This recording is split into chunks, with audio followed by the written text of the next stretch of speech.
It really is my pleasure for our last speaker to answer the questions, and you can ask him as many questions as you like. Dr. Hussain is a tenured professor of medicine in pathology and biochemistry at the University of Maryland School of Medicine in Baltimore, where he also serves as the medical director of the genital urinary oncology program.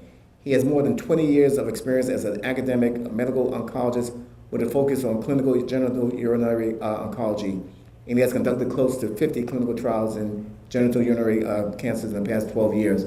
Dr. Hussain, thank you.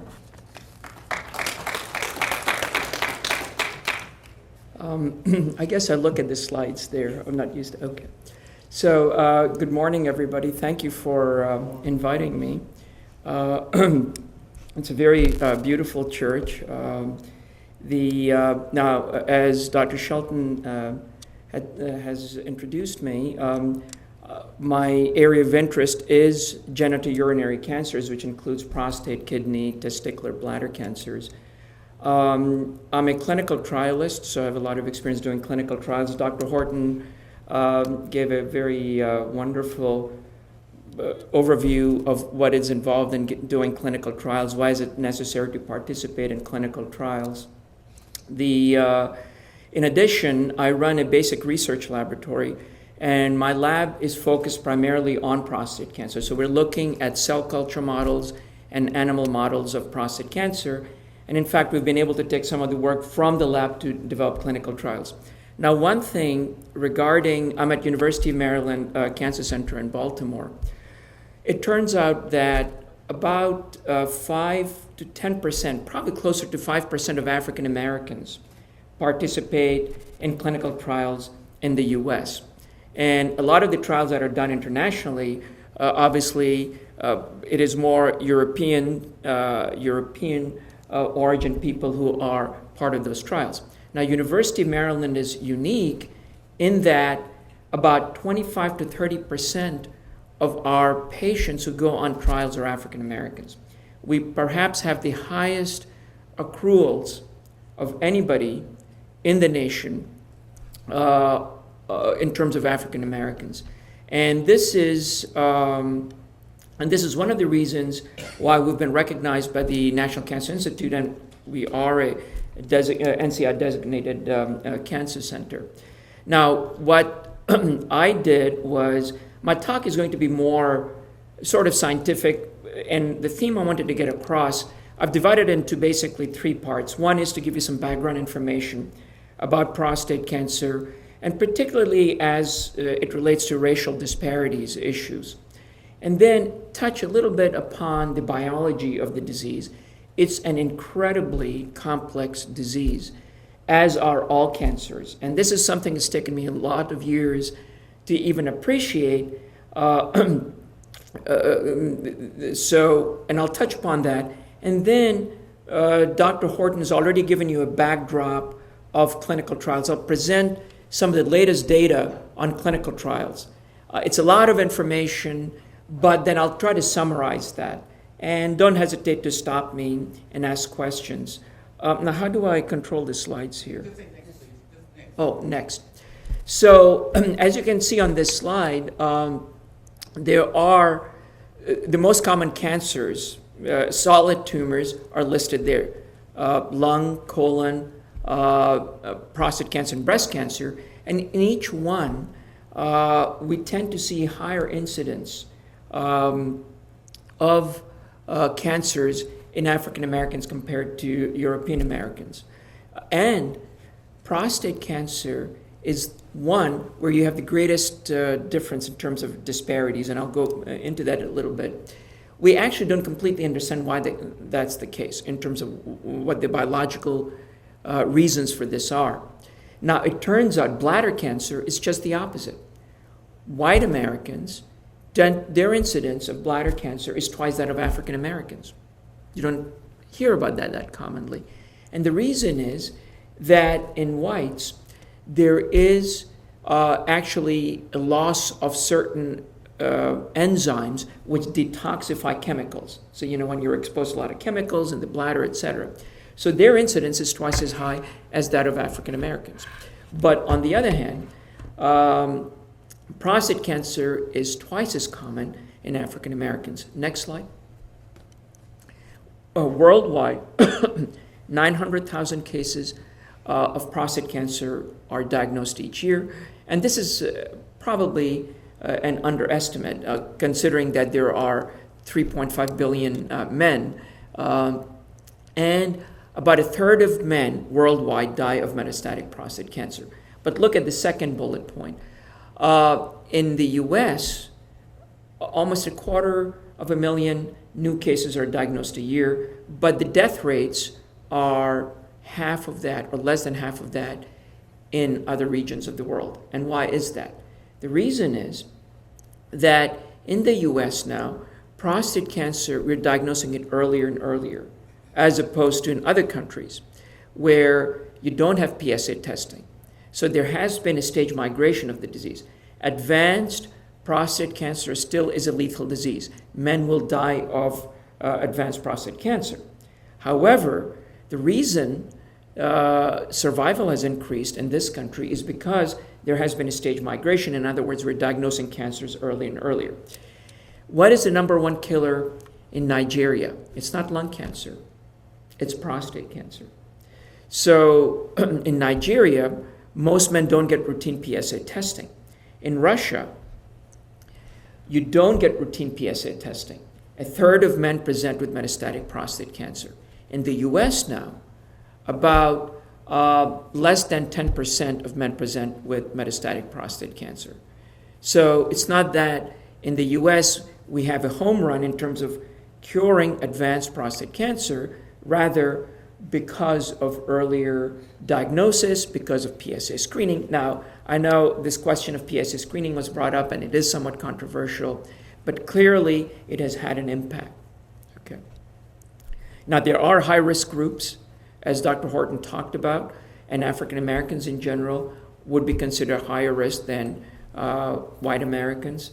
What are the guidelines for that? It's still an evolution. There has been some controversy, but previously the thought was that if you're above age 40, if you're African American, or if then you should get yearly PSA testing, or if there's a strong family history of prostate cancer, then get annual PSA testing. But that has sort of been turned upside down a little bit, so that's still somewhat controversial. But clearly, I do believe in high-risk groups, it's not unreasonable to get, if not yearly, then every other year testing. But these guidelines are still in evolution. Next slide. Now, if you look at the worldwide incidence, and this is, I'm talking about clinical incidence and mortality from prostate cancer. It varies widely in different regions of the world. In Asia, it's very low clinical incidence. In the Middle East, it's very low clinical incidence and mortality. In Europe, it's higher. In the US, it's the highest. And if you look at African Americans, which is the top line, have the highest clinical incidence and mortality from prostate cancer in the world, more so than even people in Africa. Although, as I mentioned, Nigeria, the number one killer is metastatic prostate cancer. And it may be that it's underdiagnosed there. Now, that's clinical incidence and mortality. What about if you looked under the microscope? Let's say if you look at what is called histological incidence. It turns out that if you're from the Middle East or the Far East, if you're from Japan or in the US, if you're above the age of 50, 50% of us will have prostate cancer under the microscope. But most of us don't die of prostate cancer. We die with prostate cancer. You see the difference? So the issue here is that the disease is very common worldwide.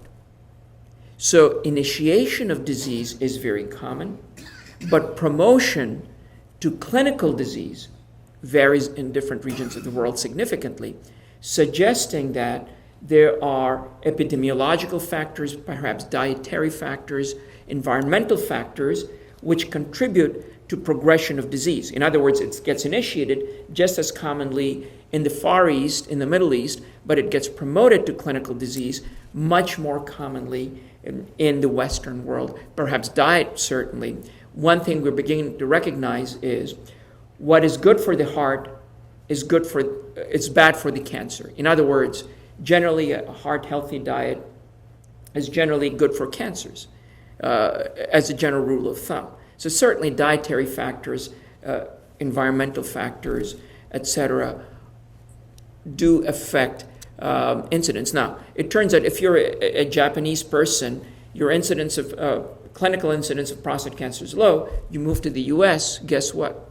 It sort of starts paralleling what we experience in this country. So again, initiation is common in different regions of the world, but promotion to clinical disease varies significantly. Next slide.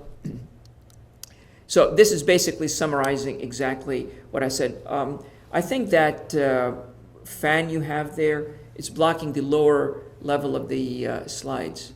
Is it, where is that? Oh, you can't see it. I can't see it. I see it. Okay, anyway. So next slide, please. So what are the contributing factors to prostate cancer? Certainly genetics, age, and race. These broadly speaking. And I'll touch upon each one of these. It turns out that certainly there are subgroups of men who are genetically predisposed to prostate cancer, which is true for cancers in general. Okay, but most prostate cancers are not genetic diseases. In other words, they're not inherited diseases, I should say. They are sporadic. Okay, but if dad has a history of prostate cancer, if brother has a history of prostate cancer, your risk of having prostate cancer increases by 2 to 8 to 10-fold.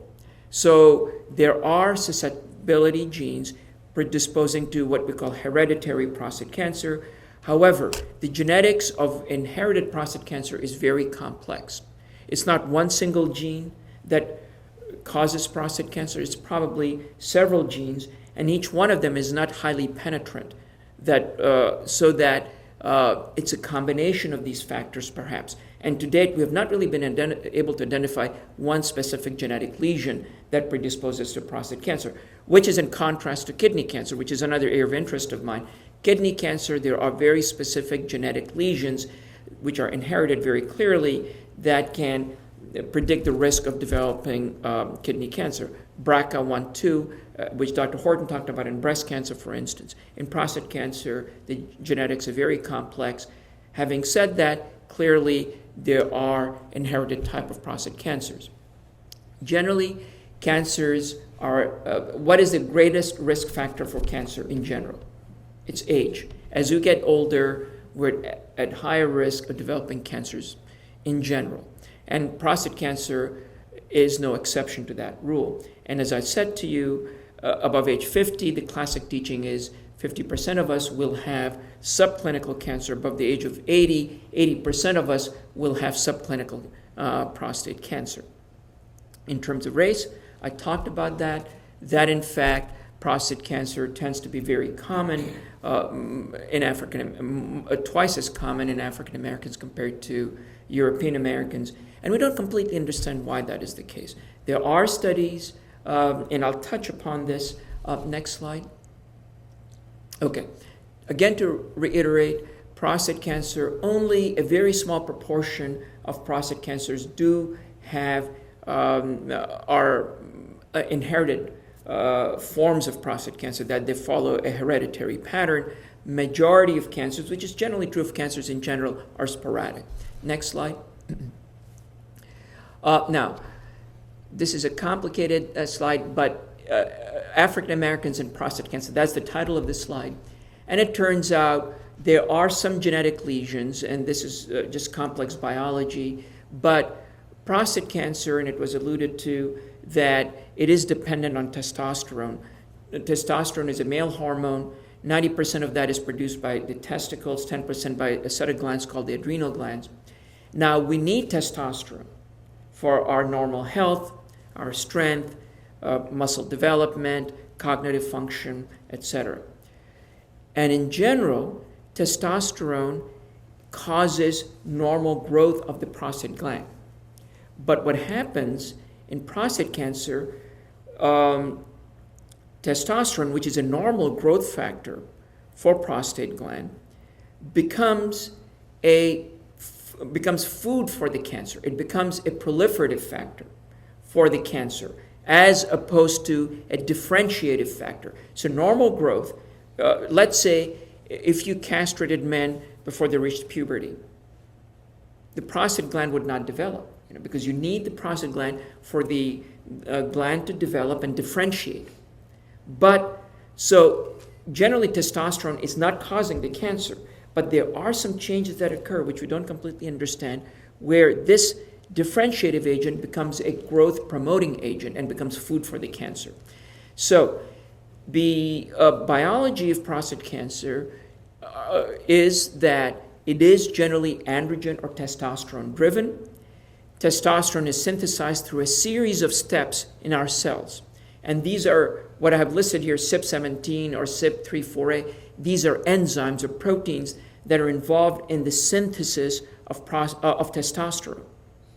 And it turns out that African Americans, these enzymes or proteins might be slightly different in African Americans compared to European Americans. Perhaps that may in part explain why African Americans have a higher clinical incidence. But this is just some studies. So this is just to give a snapshot that it is still a very complicated subject, and we can't completely answer why there is such racial disparities. Next slide. Now, this is to show you that I don't have a laser pointer, do I? Okay. But basically, if you look at a cell, a normal prostate cell here, what happens is testosterone, which is made by the testicle, it goes in the blood, then it is taken up by the cell, and then it binds to a protein called the androgen receptor. Okay, and that androgen receptor then moves into the nucleus of a cell, and it causes expression of certain proteins. And what happens is, in cancer, these proteins actually are growth promoting. They cause the cancer to divide. Okay, and this is what this is trying to show. Somewhat of a complicated slide, but next slide. So, what is key? Androgens is another name for testosterone. So the androgen made by the testes migrates to the prostate gland and to the prostate cancer cell. It binds to something called the androgen receptor, which is inside the prostate cancer cell. So then you get androgens binding to the androgen receptor, and it does all those things which I've listed. Bottom line is it stimulates the cancer to proliferate, to develop. So the treatment for prostate cancer is to knock out androgens, which is, how do you knock out androgens? You castrate men. In other words, you remove testicles. Now you don't have to, you'd have to remove both testicles, because if you remove one, the other is making enough androgens to stimulate your cancer. So that's one way of treating you, and that's called hormone therapy. But hormone therapy doesn't mean I'm giving you testosterone. Rather, I'm taking away testosterone.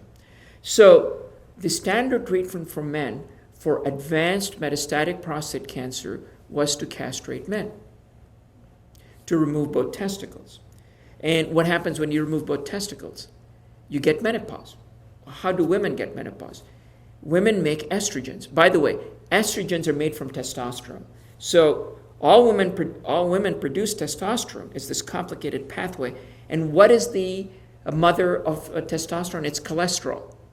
So it's cholesterol, which we all make. Cholesterol is a key molecule. It's part of cell membranes. It causes heart disease, etc. But cholesterol is the precursor of testosterone. So it's cholesterol. It goes through a series of steps, makes testosterone, and then there's a protein called which converts testosterone into estrogen. So what makes women is estrogen, and what makes men is testosterone. And the difference between estrogen and testosterone isn't that different, actually. They're very similar. The backbone is the cholesterol structure. So basically, so what happens, women make estrogens from the ovaries. And as they get older, they don't make enough estrogens, they go menopause. So they get hot flashes and this other symptoms, osteoporosis. Men, as we get older, we generally produce less testosterone, but there's still enough around that we don't get menopausal symptoms.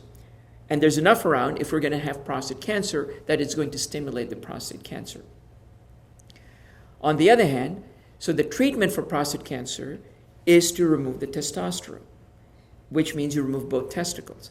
Now, most men they love the testicles. They're attached to their testicles. So psychologically, it's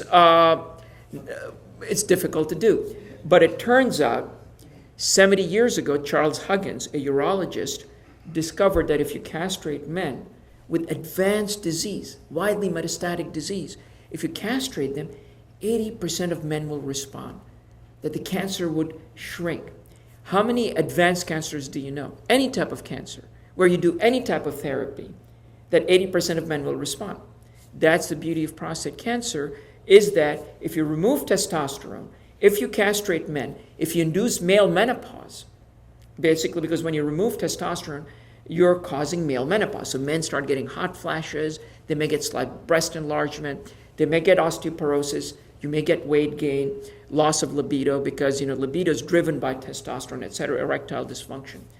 But like most women who adapt to menopause, most men learn to live with it. And then generally what I found is that most women are not sympathetic with their spouses when they undergo castration, because they said, well, we're dealing with it, so shut up and put up with it, But generally, most men are able to adapt to male menopause. Now, so what I was saying was that Charles Huggins discovered that castrating men caused 80% of prostate cancers to regress, and he won a Nobel Prize for that. 70 years later, what is our standard treatment for advanced prostate cancer? It is to castrate men. But instead of removing the testicles, we have developed what we call medical castration, where you can actually give an injection of what we call LHRH agonists or LHRH antagonists, and is based on complex regulation of testosterone biosynthesis. All the way starting from the brain, you get signals from what we call the hypothalamus, which sits in the deep brain. It sends signals or growth factors to a pituitary gland, which then sends signals to the testes to make testosterone. So you can interrupt that cycle right in the brain. And that's the way you do that, is by giving these injections. So the beauty of that is that you can lower your testosterone levels just as well as if you're removing the testicles. But you get to keep your testicles. The other point is that it's potentially reversible, because if you stop these injections, you can recover testosterone levels. So medical castration has now become the standard of care in most countries. Now, there are certain caveats to this. It's a pretty big needle, and you need that once every few months. There are some needles which you can get once a year. Okay, so that's one issue. Secondly, it's very expensive. Generally, these treatments cost about $10,000 a year, which insurance covers. How much do you think removing the testicles costs? $600. It's an outpatient procedure. Bang, you get your testicles removed, $600, and you're done. So there are men who, because once you develop advanced prostate cancer, you go on hormone therapy, generally you're supposed to remain on testosterone for the rest of your life. Okay. There is something called intermittent hormone therapy versus continuous hormone therapy. And that, it turns out that one can do intermittent hormone therapy where, now think about this. If you give an injection, you lower your testosterone levels. You need to give it every few months, but let's say you stop giving the injections, then the testosterone will recover. It may cause your prostate cancer to grow again. Then you can give another injection, cause it to go down, the testosterone.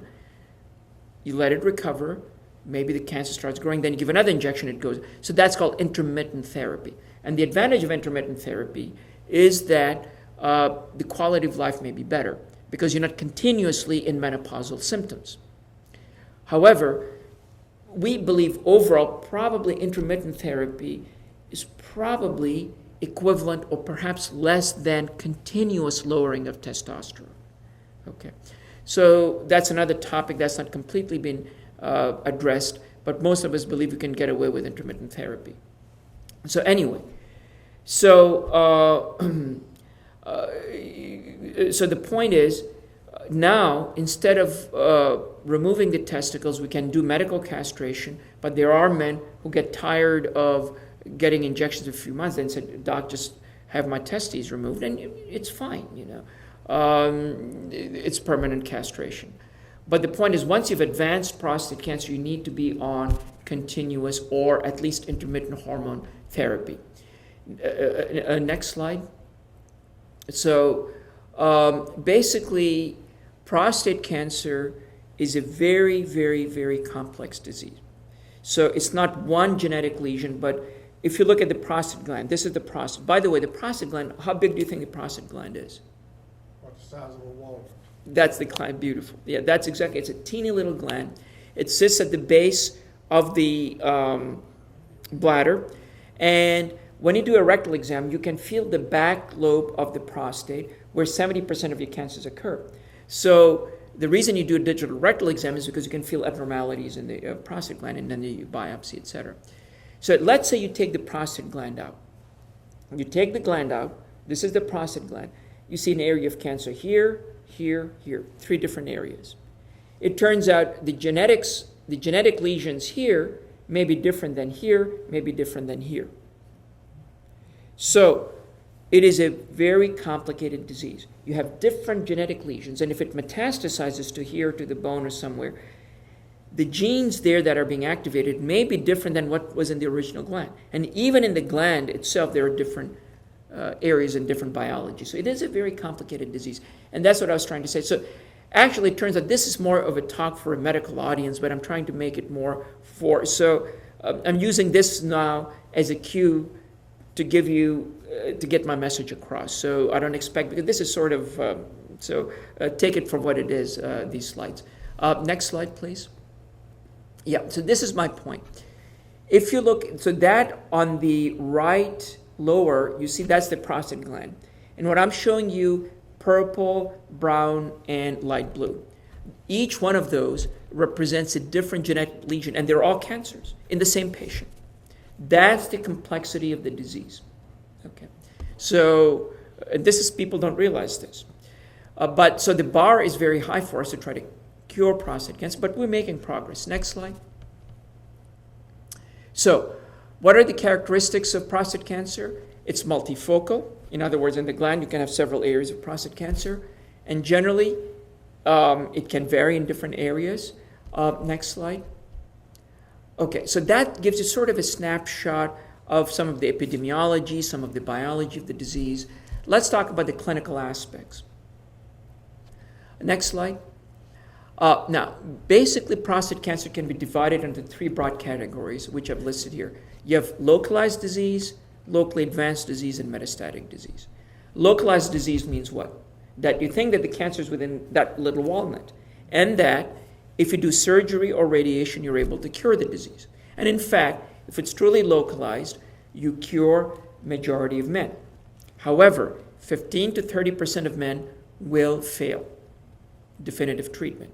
And it depends upon what type of cancer it was originally, how aggressive it was, etc. So there's something called staging, there's something called grading. Grading tells you how aggressive it is, staging tells you how advanced it is. Okay. So it depends upon those characteristics. So under clinically localized disease, I've listed the treatments, which is surgery and radiation. And in general, both are likely to be equivalent. Although nobody's done a head-to-head trial comparing surgery to radiation, but we believe surgery and radiation give you essentially equivalent outcomes. And in general, we tend to favor surgery in younger men, depends upon how you define younger, and radiation in older men. Now, radiation has also become very sophisticated. Radiation can be given as external beam, or it can be given as radioactive seeds, where you put actually seeds into the prostate gland. So that's localized prostate cancer. What is locally advanced prostate cancer? Locally advanced means that if you do CAT scans and bone scans, you don't see cancer in the bones out here or in the lymph nodes, but based on how it looks on the biopsy, how aggressive the cancer is, what is the grade of the cancer, or how big the tumor was in the prostate itself, it's called locally advanced, meaning that surgery alone or radiation alone is not likely to cure you. So you need more than that. And the standard of treatment I've listed under that, under locally advanced disease, is hormone therapy and radiation. Generally, it's not surgery, by the way. Hormones plus surgery has been compared to surgery alone in locally advanced disease, and it turns out that hormones plus surgery is no different than surgery in terms of failure rates. So for locally advanced disease, the standard of treatment is some form of radiation and some duration of hormone therapy. And here, generally for locally advanced disease, you don't castrate men. This is where these injections come in to be useful, because generally you give hormone therapy for a period of 6 months to 2 years to 3 years. That's the standard for locally advanced disease. Okay? So if you castrated men by removing the testicles, you would not be able to recoup the testosterone. So that's why for locally advanced disease, you give these injections, which follow plus radiation. Now, the duration of hormone therapy does vary, depending upon how aggressive the cancer is. So that's locally advanced disease. For metastatic prostate cancer, what is the standard treatment?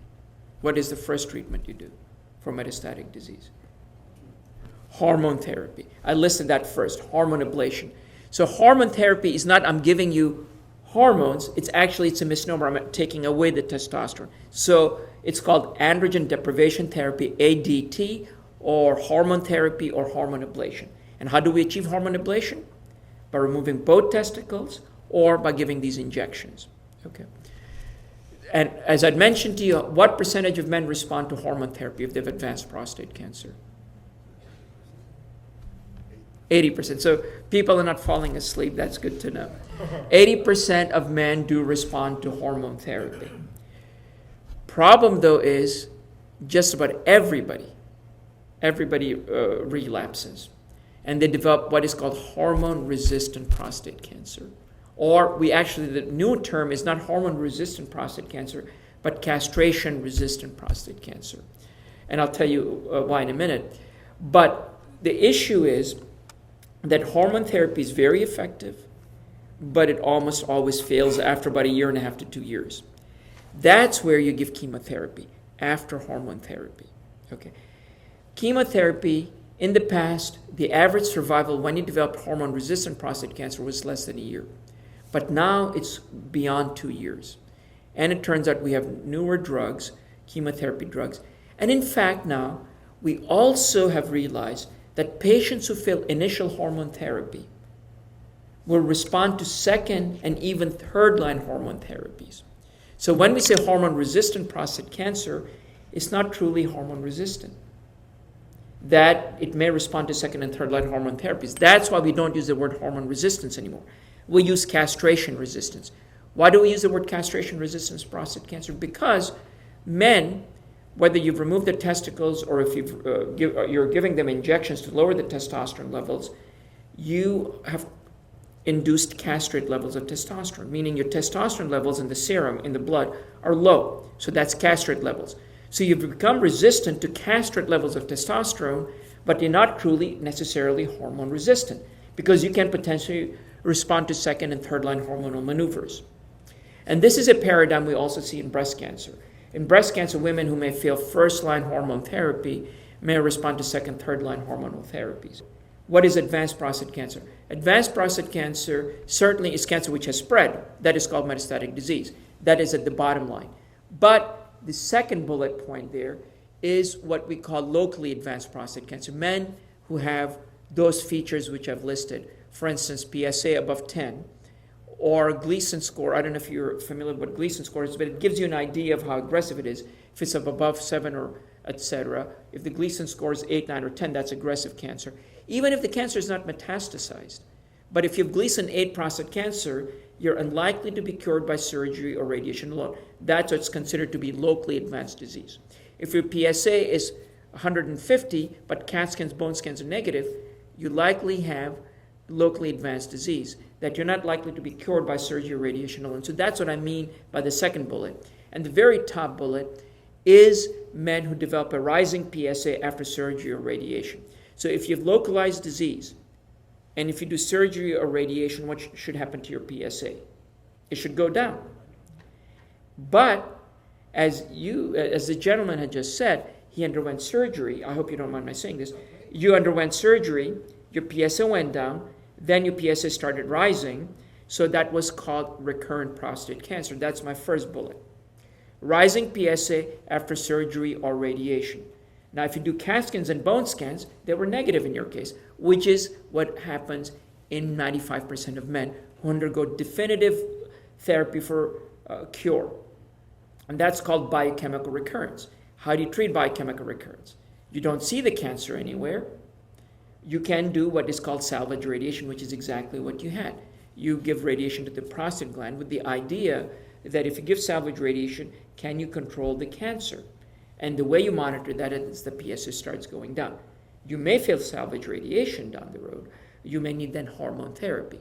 So that's what I mean by, so the definition of advanced prostate cancer, if you want to be very broad, can be divided into three categories: recurrent prostate cancer, locally advanced prostate cancer, and metastatic prostate cancer. And the reason I went through all this is because that was the mandate I was given by Dr. Shelton to talk about. That was modules 6 and 7, to talk about recurrent, why does it recur, prostate cancer, what is locally advanced and metastatic disease. So that's basically my talk, and that was the title of my talk.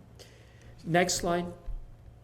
So, as I mentioned, as this gentleman brought up the issue, that rising PSA after surgery or radiation is a complicated issue. 15 to 30,000, about 50,000 men develop a rising PSA after surgery or radiation for prostate cancer, but you can't find disease anywhere. So what do you do for them? Not everybody who develops a rising PSA will get into trouble. And look at the last bullet. It says, what is the significance of rising PSA after local therapies? Not everybody, but 50 to 70% of men who develop rising PSA will go on and develop clinical disease within 3 to 4 years of follow-up. But not everybody. So what are the predictors of developing clinical recurrence after what we call biochemical recurrence? It depends upon PSA doubling times. It depends upon what the Gleason score was. It depends upon how long it took to develop a rise in PSA after the initial surgery, for instance. So those are factors which I've listed there. So it is a complicated topic. What do you do for these men? You can give them salvage radiation. You can certainly give them hormone therapy. The question is, how long do you give hormone therapy? What type of hormone therapy do you do, etc. Okay.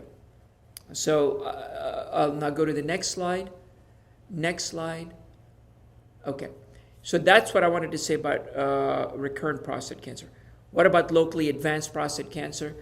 Another term for locally advanced is high-risk prostate cancer. Certainly could do surgery hormones, radiation hormones, or what we call multimodal therapies.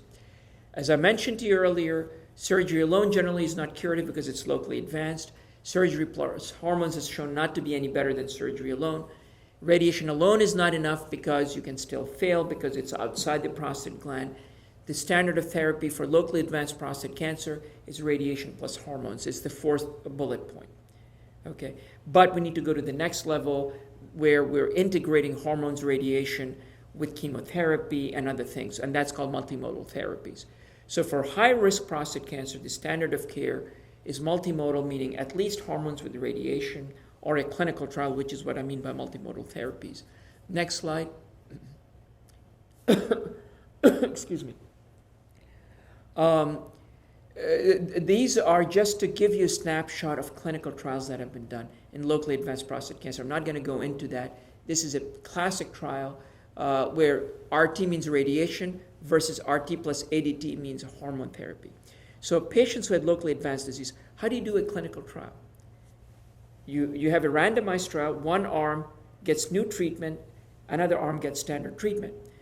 Previously, the standard treatment was radiation.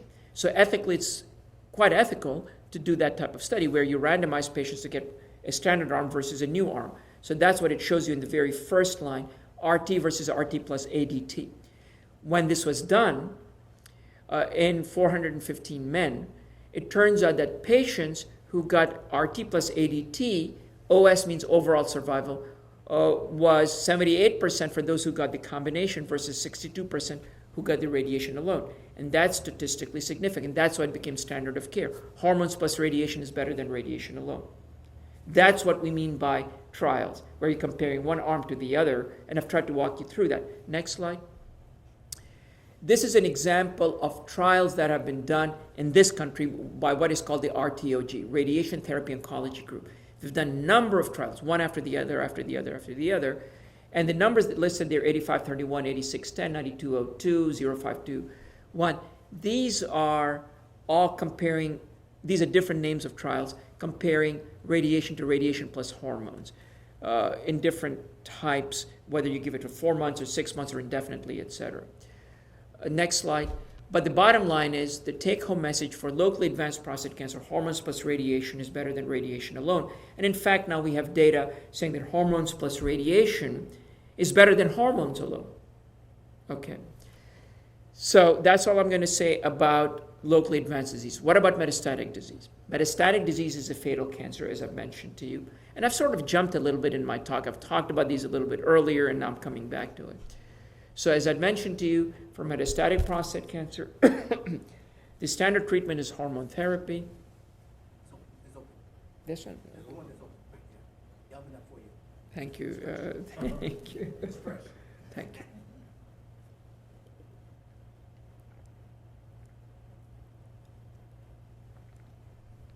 How much time do I have? 5 minutes? Oh, oops. Okay, so very quick, because I've got another 30 slides. Very quickly. Hormones, but I think I've gotten my message across. So hormones is a standard of care. If you fail, you get chemotherapy. Next slide. Now, hormone therapy, 80% of men respond. Duration of response is about 2 years, but eventually everybody fails and you develop hormone resistance. But remember, hormone resistance is not the right term. What is the right term now? Castration resistance. Next slide. Now, and the reason we use the word castration resistance because you can get additional disease response by second-line hormonal therapies. These are examples of drugs. The last 2 bullet points are new drugs that have just been approved by the FDA in the last a year and a half to 2 years, abiraterone and enzalutamide. These block further androgen or testosterone signaling in men who already are castrated, and they continue to respond. Next slide. Now, this is a snapshot of all the chemo drugs that have been tested. And it turns out of all these drugs, the last 2 to your right, taxanes and cabazitaxel, are the ones that have shown a survival advantage, chemo drugs, okay? And again, based on trials. Next slide. This was what was approved by the FDA up to 2004. But since then, we've had 5 or 6 new drugs that have been approved in prostate cancer for advanced disease. So we're making a lot of progress based on clinical trials. Next slide. Now, this is just to give you an idea, and I have lots of these slides, and I'm not going to bore you with the detail. But this is a classic trial of chemotherapy in advanced prostate cancer. What are these curves showing you? On the x-axis is time in months, and on the y-axis is survival. Now, what you see one curve at the top and a second curve at the bottom. So the top curve, if you look at the 50% point, you see that the top curve, those men are living longer compared to the lower curve. That's what that is showing you. So the median survival on the top curve is better than in the lower curve. And the top curve is a new drug that was approved by the FDA compared to the lower curve, which is an older drug. So this is how trials are shown. This is not curing men, but it's showing an improvement. Okay, so this trial led to approval of this chemotherapy drug called docetaxel. Next slide. Next slide. This is okay. Go back to the previous slide. Previous slide. Yeah. Now this shows you. The top shows you another chemotherapy trial where men with metastatic prostate cancer. There are 755 men. they are randomized. On the left and the right, you see on the left you're getting cabazitaxel, which is a new chemotherapy drug, compared to an older chemotherapy drug called mitoxantrone. So equal number of patients are randomized. And in all of these trials, less than 5% are African Americans, by the way, in all of these trials that have led to approval of these drugs. But go to the next slide. Next slide. No, go to the previous slide. I think it will show up. The curves will show up. Bottom line is, if you look at the overall survival, where it says median OS, cabazitaxel is the new drug where it's 15.1 months compared to 12.7 months. You can see that, correct? So it's not a huge home run, but it's statistically significant, so that we've made some improvement in survival, and that's why it got approved by the FDA. So we're not making improvements in huge strides, but in small steps. And it has to be done by randomized trials. Next slide. These are some of the newer second-line hormonal therapies approved.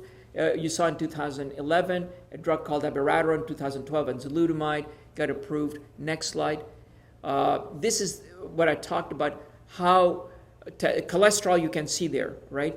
Cholesterol is the mother of making testosterone, which is in the yellow, and from testosterone you get estrogen. And the reason I put this slide is that the newer hormone therapy drugs block these pathways at different levels. So understanding the science and translating into outcomes, that's what it's all about. Next slide. Next slide. So this again shows you an example of hormone therapy which got approved.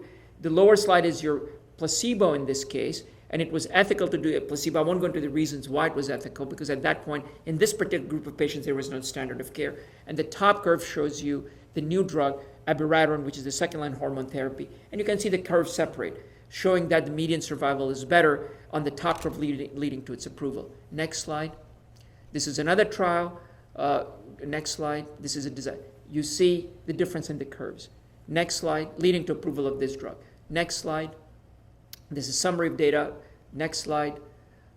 This is another drug, type of hormone therapy, complex structure, affects signaling with the androgen receptor. Remember, that is the thing that feeds the cancer. Next slide. This is design. This is the way it works. Next slide. This is a design of a trial where you see that it's randomizing patients to one arm versus placebo. And then you look at the primary points, which is overall survival. Next slide.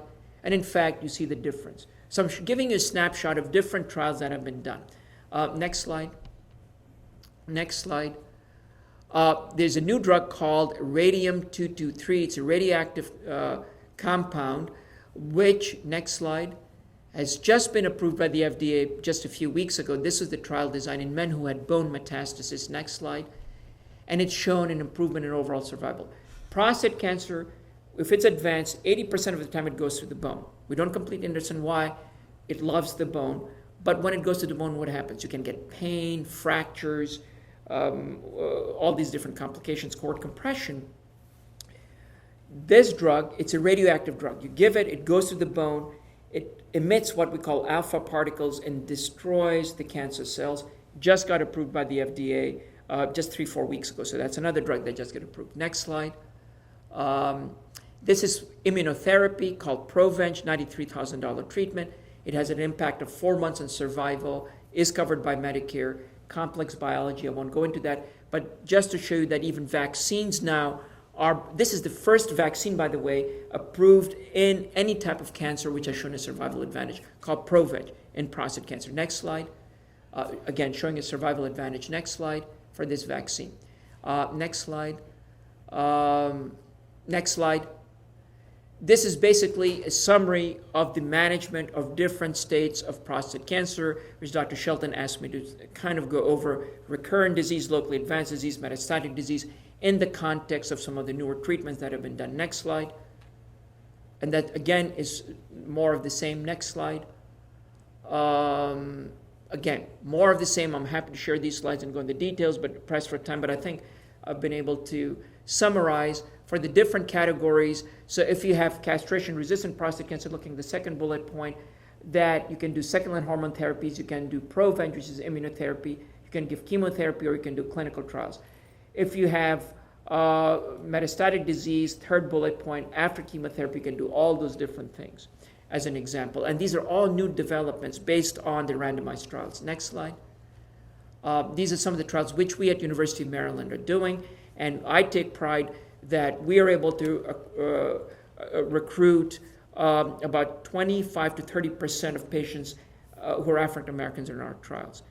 Nationally, it's 5%. And all the trials I showed you, where you see these different separation of curves leading to FDA approval, it's 5% of African Americans. Next slide.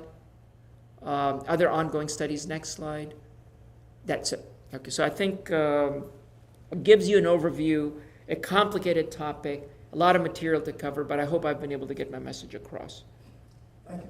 Thank you very much, Dr. Hussain. We have time for about one or two questions. Yes, there's Mike right there. Okay, why does testosterone begin to feed prostate cancer at a time when most men are experiencing a natural reduction of the production of testosterone? Yeah. That's a very good How come question. it becomes bad all of a sudden? Exactly. So as I'd mentioned to you, testosterone normally does not cause proliferation. Normally, it causes the cells to become differentiated. Differentiating meaning that, when you have an embryo, you have a male and a female, the sperm and the egg, they unite, they give you a zygote, and then it divides and divides and divides, gives you, from two cells, you get a human being. And what happens is, they proliferate, these cells are proliferating, and then they differentiate into the lungs, the heart, the prostate, and all these things. So proliferation followed by differentiation. Differentiation means it becomes a normal tissue. The same thing, testosterone causes growth and then causes it to,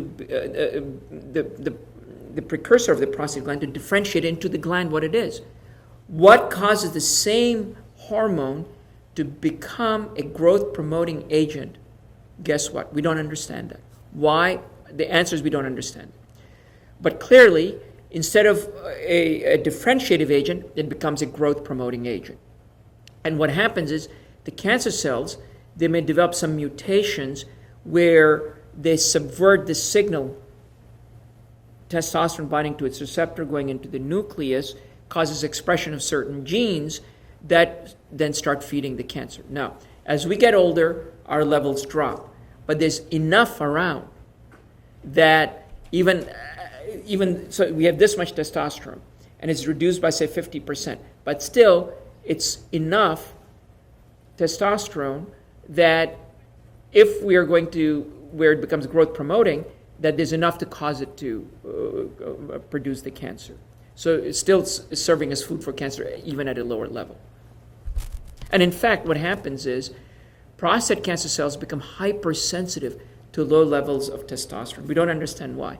In other words, even if you castrate men and you make them resistant, initially the cancer responds, but you still have not completely gotten rid of the testosterone. That's why you do second-line and third-line hormone therapies. So even at the low levels, the cancer becomes hypersensitive and starts proliferating. That's when you fail hormone therapy. Well, thank you very much, Dr. Hussain. Really, I want to mention that we first, Tom Farrington met Dr. Hussain at a meeting about 2 or 3 weeks ago, and I really say it was an honor as professor of medicine at the Maryland, that he took the time. We told him we were having this conference, and he was so explicit and so detailed at the meeting that Tom said, would you spend time and come to talk to some of our men at the symposium? He's taken time coming from Baltimore to be with us today in a short notice. So I want to really thank you for taking the time with this expert, information. And we got it recorded, so we're going to be showing this a lot, and hope you'll come to our summit meeting in September. I would love to. So thank you very much for your time. Absolutely, my pleasure.